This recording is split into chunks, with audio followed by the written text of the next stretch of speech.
তোমার বয়স কত? 80 বছর। আমরা খালে আটল পাতবো, মাছ ধরবো, তার জন্য জাল টানাচ্ছি। সেটা আমাদের ভাষা কি বলে? আমাদের মাঝে বলছে মাঠে ঢুকে যাচ্ছে। আর আমরা যখন বাজারে যাই তখন আমরা আমাদের ভাষা কি বলে? ওই বলছেন ওই আমাদের বাড়ি বলে ওই এরকম আমার বাজার যাচ্ছে। আমরা বাজার যাচ্ছি।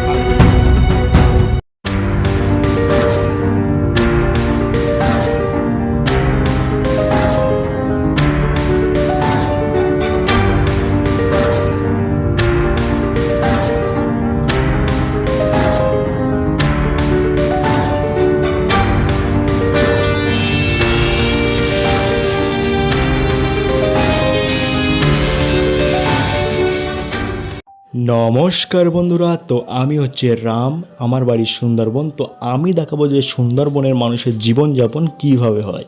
তো আজকে যেটা আমি দেখাবো যে আমাদের সুন্দরবন মানুষ কিভাবে জীবিকা নির্বাহ করে, তার একটা অংশ যে কিভাবে মাছ ধরে। তো আমাদের বাড়ির সামনে অলরেডি একটা খাল আছে, যেখানে অনেকে সবাই মাছ মারে। তো আটল বলে, যে ফাঁদে মাছ পড়ে সেটা। তো আমি দেখাবো কিভাবে আটলে মাছ পড়ছে, কী রকম সিস্টেমে, সেটা তোমাদের সম্পূর্ণ দেখাচ্ছি। তো দেখতে থাকো আর মজা নিতে থাকো, আর আমাদের সুন্দরবনের ভিডিও উপভোগ করতে থাকো। তো বন্ধুরা, এটাই দেখতে পাচ্ছ, এটা হচ্ছে মাছ পাতা ফাঁদ। তো এটা গ্রিল দিয়ে তৈরি করা হয়েছে। তো দেখতে পাচ্ছ এখানে মাছ একবার ঢুকলে মাছটা বেরোতে পারে না। এটাই হচ্ছে মাছ মারার ফাঁদ। দেখতে পাচ্ছ আঙুল দিয়ে দেখাচ্ছি, এখান থেকে মাছ ঢুকবে, কিন্তু মাছ ওখান থেকে রিটার্ন যে বেরোতে পারবে এমন কোনো সিস্টেমে নেই কিন্তু, ঠিক আছে। ওর মধ্যে এটাই হচ্ছে সব থেকে বড়ো সিস্টেম, যদি কোনো মাছ কাঁকড়া যাই ঢুকুক না কেন ওখান থেকে বেরোতে পারবে না। তারপরে এটা কিভাবে দেওয়া হয় সেটা তো দেখাচ্ছি, দেখতে পারো এইরকম সিস্টেম, ঠিক আছে। মাছটা কিন্তু একবার এখান থেকে ঢুকলে মাছটা রিটার্ন বেরোতে পারবে না। তো কী প্রসেস হচ্ছে দেখতে থাকো। অলরেডি একটা জাল দেওয়া হয়ে গেছে, আর একটা জাল দিচ্ছে। এই জালটা দেখতে পাচ্ছ আমি দিচ্ছি আগিয়ে ওদেরকে। ওরা 3-4 জন আছে ওখানে। বাঁশ পুঁতবে, মানে মাটির নিচে রাখবে বাঁশ পুঁতে, তারপর এখান থেকে জালটা ভালো করে সুন্দরভাবে জালটাকে সেট করবে, ঠিক আছে। ওই জালটা সেট করবে, আর দুই সাইডে ওই আটল দেবে। ওই সাইডে একটা আটল পড়বে, এই সাইডে একটা আটল পড়বে। আটল কোনটা, যেটা এক্ষুনি দেখালাম, এটাকে আটল বলা হয়, মাছ মারার ফাঁদ, ঠিক আছে। তো এটা আমাদের খালে সম্পূর্ণ দেওয়া হচ্ছে। আর এই খালটা কিন্তু নদীর সাথে জয়েন্ট হয়েছে। তো অলরেডি এখন সেই সিস্টেম প্রসেস করছে। ওখান থেকে আগে যে বর্ডারটা সেট করছে। তো আমি জলে নামিনি, জলে ওরা নেমেছে, আমি ওদের সরঞ্জাম আগিয়ে দিচ্ছি। আর এটা হচ্ছে বলদে সুই বলা হয় এটাকে। ওই সেলাই করবে বা যেখান যা লাগবে, মানে সেলাই করতে, তখন তার ক্ষেত্রে বলদে সুই আর সুতো লাগবে, যেটাকে টায়ারের সুতো বলা হয়। আর দেখতে পাচ্ছ আমাদের সুন্দরবনের রাস্তাঘাটে এখন অনেকটা ডেভেলপ আছে। এই রাস্তা একটু খারাপ হয়ে গেছে, বাট দেখো চারিদিকের পরিবেশ, সিনারিগুলো দেখো, মানে চারিদিক থেকে খুব সুন্দর, মানে কোনো গাড়ি ঘোড়ার গ্যাঞ্জাম কোনো কিছু না, একটা আলাদা ফিল ভাই, আলাদা একটা শান্তি। তো আমি সেখানে আবার আটলের সামনে চলে এসেছি। এখানে আর একটা আটল আছে, একদম সেম আটল, ঠিক আছে। ও 2 আটল 2 দিকে দেওয়া হবে। আর দেখতে পাচ্ছ পুরো চারিদিকে গাছে গাছে পুরো প্রাকৃতিকে ভরে আছে, দেখলে পুরো মনটাই একদম আলাদাভাবে জুড়িয়ে যাবে। তো দেখতে পাচ্ছ সিনারি কত সুন্দর লাগছে, একটা সেই রমরমা পরিবেশ, এত সুন্দর, সত্যি একটা শান্তি, একটা ফিল আলাদা, দারুণ, মানে সেই দারুণ ব্যাপার আর কি। আর বন্ধুরা, তোমাদের একটা যে জিনিস দেখাবো, এটা হচ্ছে কচু শাক। এটা আমরা দেখেছি অনেক সময় কলকাতার মার্কেটে, বাজারে এগুলি বিক্রি হয়, ঠিক আছে। তো এগুলো আমরা দেখে অবাক হয়ে যায়। আমাদের এখানে কিন্তু কেউ খেতে যায় না, মানে যেখানে সেখানে হয়ে আছে, পড়ে আছে। চিংড়ি মাছের সাথে রান্না করে খেলে, মানে ভাজা করে খেলে খুব সুন্দর, দারুণ লাগে। আর এটা দেখতে পাচ্ছ নিম পাতা। নিম পাতা যদি সকালে উঠে খাও না ভাই, রক্ত পরিষ্কার হবে। অনেক নিম পাতার অনেক গুণ আছে, যে নিম পাতা সব জায়গায় কিন্তু পাওয়া যায় না। নিম পাতায় শরীরে রক্ত পরিষ্কার করে, বা অনেক রোগব্যাধি প্রতিরোধ ক্ষমতা করে। যে এই নিম পাতা সকালে, আগের লোক কিন্তু এই নিম পাতাই খেত, যার জন্য ওদের শরীরে অত রোগব্যাধি থাকতো না। আর এই হচ্ছে সেই কচুর পাতা। এই কচুর পাতা যেটা বাজারে মার্কেটে বিক্রি হয়, আমাদের এখানে প্রচুর পড়ে আছে, কিন্তু কেউ খেতে চায় না, এরকম একটা ব্যাপার, ঠিক আছে। আমরা যখন যাই তখন দেখে অবাক হয়ে যাই। আর দেখতেই পাচ্ছ ওই সামনে আমাদের টিউবওয়েল কল আছে, ওখান থেকে আমরা জল খাই। আমাদের কোনো অসুবিধা নেই, ওই পার দিয়ে রাস্তা দেখো, গাড়ি ঘোড়া চলে যাচ্ছে। তো একটা আলাদা ভাই, একটা আলাদা ফিল, আলাদা একটা পরিবেশ, দেখলেই পুরো মনটা জড়িয়ে যায়, একবার দেখতে পারো। আর ওই রাস্তার অপোজিটে যে রাস্তা আছে, ওটা নদীর রাস্তা, বাংলাদেশ বর্ডার দেখা যায় ওখান থেকে, বাংলাদেশের বর্ডার মানে বাংলাদেশের পতাকা দেখা যায়, এপার ওপার ভাগ আছে ওই সাইডে, দেখতেই পাচ্ছ। আর দেখতে পাচ্ছ এটা হচ্ছে সোনাঝুরি গাছ, যেটা এর কাঠ খুব ভালো হয়।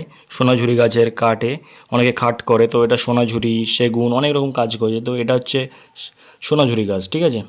এটা সোনাঝুরি গাছ, এর কাঠ খুব ভালো আর মজবুত, আর লাস্টিংও ভালো খুব করে। তো এই হচ্ছে অরিজিনাল সোনাঝুরি গাছ। আর এটা আছে ইউক্যালিপ্টাস গাছ, এই গাছেও খুব ভালো মজবুত, কাঠের দিক থেকে টেবিল বা যা কিছু কাঠের খুব দারুণভাবে। আর এটা দেখতে পাচ্ছ বেল গাছ, যেটা বেলের শরবত আমরা খাই, পুজোয় লাগে যে বেল, সেই বেল গাছ কিন্তু এটা। এরকম গ্রামগঞ্জে প্রচুর জায়গায় রাস্তাঘাটে প্রচুর পড়ে আছে, বাড়িতেও থাকে বাট এটা। আর এটা হচ্ছে সজনে গাছ, যেটা ক্যান্সার প্রতিরোধ করে, অনেক ভালো গুণ আছে সেই সজনের এখানে হয়। তো এই হচ্ছে সজনে গাছ, এই খালপাড়ে আছে। আর তারপর চলে আসলো বৃষ্টি। তো বৃষ্টি হচ্ছে, দেখতে পাচ্ছ ওই বৃষ্টি হচ্ছে, এত সুন্দর লাগছে না, মানে যখন পুকুরে স্নান করা হয়, আমরা পুকুরে স্নান করি এখানে গ্রামে। তো দেখতে পাচ্ছ খালে সবাই ওরা আছে, ওরা বাঁশ পুঁতছে খালের মাঝখানে। আর প্রচুর বৃষ্টি হচ্ছে। আর বৃষ্টির মাথায় আমি যাদের মোবাইলে ভিডিও করছি, যার জন্য আমি দাদা ইউজ করছি। আর দেখতে পাচ্ছ এত সুন্দর লাগছে, এই বৃষ্টিতে ভিজতেও একটা আলাদা ফিল ভাই, একটা আলাদা ফিল। এইসব রোডে কোনো গাড়ি ঘোড়া বেশি প্রচুর চাপ আসবে না, যে কোনো সমস্যা অসুবিধা হবে এমন কোনো বিষয় কিন্তু নয়। তো দেখতে পাচ্ছ ওই বাঁশগুলো পুঁতবে, আর বাঁশগুলো পুঁততে গেলে কিন্তু ডুব মেরে পুঁতছে, খুব কষ্ট, সেগুলো খুব চাপ আছে। তারপরে সেই জালগুলো একসাথে ফিট করছে। আর প্রচুর বৃষ্টি হচ্ছে, প্রচুর বৃষ্টি হচ্ছে। আর এই আমরা এইভাবে রাস্তার ধারে, রাস্তার পাশে গরুর গোয়াল ঘর রাখি, যেটা গরু ছাগল থাকবে তাদের জন্যে। এই ঘরটা রাস্তার দিকে আমরা রাখা হয় আমাদের, এটা সব জায়গায় সবাই। আর দেখতে পাচ্ছি তার অপোজিট রাস্তায় চলে এসেছি, দেখো প্লেসটা কত সুন্দর লাগছে, দেখো। আর রাস্তাটা দেখো, ওরা দেখো ওখানে ওখানে কাজ করছে, তোমার প্রায় ওদিকে হয়ে গেছে, এবার এদিকে বাঁশ পুঁতবে, বাঁশটাকে ভালো করে ফিট করছে। আর রাস্তা ভাই, রাস্তাটা দেখো, আমাদের সুন্দরবনের রাস্তা এখন অনেক ডেভেলপ হয়েছে, অনেক ডেভেলপ হয়েছে, এত সুন্দর রাস্তা। এর অপোজিটে কিন্তু এই বাংলাদেশ বর্ডারের রাস্তা কিন্তু আছে, ঠিক আছে। তো দেখতে পাচ্ছ একটা দাদু আছে, স্নান করে আসছে। কোথার থেকে আসছে? সে পুকুর থেকে কিন্তু স্নান করে আসছে। এখানে সবাই পুকুরে স্নান করে, আমাকে জিজ্ঞাসা করছে কেমন আছিস, কোথায় ছিলিস অনেক দিন, এরকম। মানে কদিন যদি বাড়ি না থাকো সবাই বলবে যে কোথায় ছিলিস, এরকম একটা ব্যাপার আছে। তো আমি কথা বলছি, সে বলছে পুকুরে স্নান করতে গিয়েছে। তো আমাদের এখানকার লোক কেমন কথা বলে, তো একটু তাদের সঙ্গে কথাবার্তা বলে আলোচনা করা হোক নাকি। তো দেখো কি বলছে দাদু। তো তোমার বয়স কত? 80 বছর। তাহলে 80 বছর বাঁচছে, ঠিক আছে, মানে 18। তোমরা যেখানে 50-45 বছরে অনেকে মারা যায়, সেখানে 80 বছর, কারণ এরা অনেক পুরাতন লোক। সাইডে এসো, গাড়ি আসছে, অনেক পুরাতন লোক, কারণ এরা অনেক কিছু মানে খাঁটি জিনিস, গ্রামের মানে ব্যাপারটা হচ্ছে সব খাঁটি জিনিসই খাওয়া দাওয়া করে, তো যার জন্য মানুষ অনেক দিন বাঁচে, অনেক ডেভেলপ হচ্ছে বিষয় যাচ্ছে। সেটা আমাদের ভাষা কি বলে? আমাদের ভাই বলতে মাঠে ঢুকতে যাচ্ছে। আর আমরা যখন বাজারে যাই তখন আমরা আমাদের ভাষা কি বলে? ওই বলছেন ওই আমাদের ভাই বলে ওই এরকম আমার বাজার যাচ্ছে, আমরা বাজার যাচ্ছি, বাজার যাচ্ছে, আমরা বাজার যাচ্ছি। হ্যাঁ। এটা অনেকে বুঝতে পারে না, মানে ওরা বলে স্পষ্টভাবে, কলকাতা বা যারা বাইরে যারা ভিডিও দেখবে তারা বলবে আমরা মার্কেটে যাচ্ছি। মার্কেটে, হ্যাঁ, বড় বড় ওদের গুলি মার্কেটে যাচ্ছে, আর আমাকে যারা লোক বলে বাজারে যাচ্ছে। আচ্ছা, হুম। সব বাজারে যাচ্ছে আমার। আর আমরা আরে পুকুর যাই, স্নান করতে যাই, পুকুরে চান করতে যাও? পুকুরে স্নান করতে যাই। ওদের লোক বলে গা ধুতে যাচ্ছে, আমার গা ধোয়া বলে না, আমাকে যারা লোক বলে স্নান করতে যাচ্ছে। হ্যাঁ, আর কলকাতার দিকের লোক বলে যে আমরা স্নান করতে যাচ্ছি।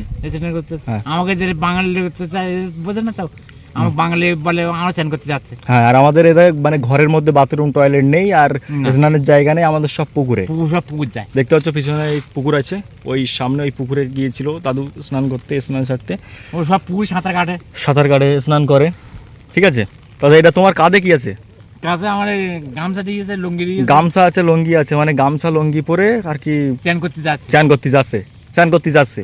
কিন্তু এটা আমাদের শহরের শুদ্ধ ভাষা কি বলে? স্নান করতে যাচ্ছে। স্নান করতে যাচ্ছে, আমাকে যাচ্ছে, আমাকে যারা যাচ্ছে স্নান করতে যাচ্ছে। আচ্ছা আচ্ছা, তা ভালো। তা এই দেখো এখানে এই বিষয়টা একটু বলো তো, এইগুলো কি কোষ শাক? তো কচু শাক, কচু শাক। কচু শাক আমাদের ভাষায় কি বলি আমরা? আমরা কোষ শাক বলি। আমরা কোষ শাক বলি। তা দেখো এটা মার্কেটে, কলকাতার রাস্তাঘাটে প্রচুরভাবে বিক্রি হয়, তোমার 10 টাকা, 15 টাকা, 30 টাকা। আর এখানে কেউ খাওয়ার লোক নেই, এইভাবে পড়ে আছে, নষ্ট হয়, কেউ খায় না। আমরা যখন দেখি কলকাতার দিকে যে সবাই খাচ্ছে যাচ্ছে, তো বাজারে বিক্রি হচ্ছে, আমরা তখন অবাক হয়ে যাই যে এইগুলো বাজারে বিক্রি হচ্ছে, আমাদের তো খাবারই লোক নেই, এরকম একটা বিষয়। আমার ওই পাতা তুলে খাওয়া হয়, পাতা তুলে খাওয়া হয় চিংড়ি মাছের সাথে। হ্যাঁ, চিংড়ি মাছের সাথে। হ্যাঁ হ্যাঁ, চিংড়ি মাছ নাই আছে, নিরামিষ করে। আচ্ছা। ঠিক আছে, তো দেখতে পাচ্ছ রাস্তা আমাদের অনেক ডেভেলপ হয়ে গেছে, অনেক উন্নত হয়ে গেছে। আর দেখতে পাচ্ছ, হ্যাঁ পাচ্ছ, এই দেখতে পাচ্ছ এখানে অনেক আটল দেওয়া আছে, এরকমভাবে আটল দেওয়া হয়, এই নেট পুরোপুরি টানা হয়, তার মাঝখানে আটল দেওয়া হয়। ঠিক আছে, বলো এবার বলো, আমরা খালে আটল পাতবো, জোরে বলো। আমরা খালে আটল পাতবো, মাছ ধরবো, তার জন্য জাল টানাচ্ছি। আচ্ছা, তো এটা আমাদের দ্বীপটার নাম কি বলে? এটা সুন্দরবন। সুন্দরবন। ইয়েস। তা আমরা মাছ কিনে খাই না কোনোদিন? না, আমরা মাছ কিনে খাই না, আমরা মাছ বিক্রি করে খাই। বিক্রি করে খাই। সেই পয়সা, যে সঞ্চয় করা যে পয়সাটা, সেটা মদ খাই আমরা। সেটা বাংলা খাই, বাংলা। এখানকার মানুষ বাংলা খায়, তোমরা অনেক দামি দামি ব্র্যান্ডেড খেতে পারো, মাছ বিক্রি করে বাংলা খায়। ঠিক আছে, কি আছে বাবা? বাঙালির ছেলে হয়। ভাগ্নি হাই করে দাও। দেখতে পাচ্ছ ভাগ্নি যাচ্ছে রাস্তা দিয়ে, তো এই হচ্ছে বিষয়। তো এখন বাঁশগুলো পোতা হয়ে গেছে, তাই বাঁশগুলো কিভাবে পুঁতলে একটু জোরে বলো। মাছগুলো হ্যাঁ? নদীতে ডুব মেরে মেরে মারে। প্রথম তলায় দিলাম, জলের তলায় ডুব মেরে গিয়েছিলাম। আচ্ছা উপর থেকে এরকম করে করে করে দাও। আচ্ছা আচ্ছা, ঠিক আছে। শোনো শোনো, এটা তুলছি, দেখো মাছটা কিভাবে তুলতে হয়। হুম, দুটো মাছ খাওয়ার জ্বালা কি কষ্ট করছি দেখুন।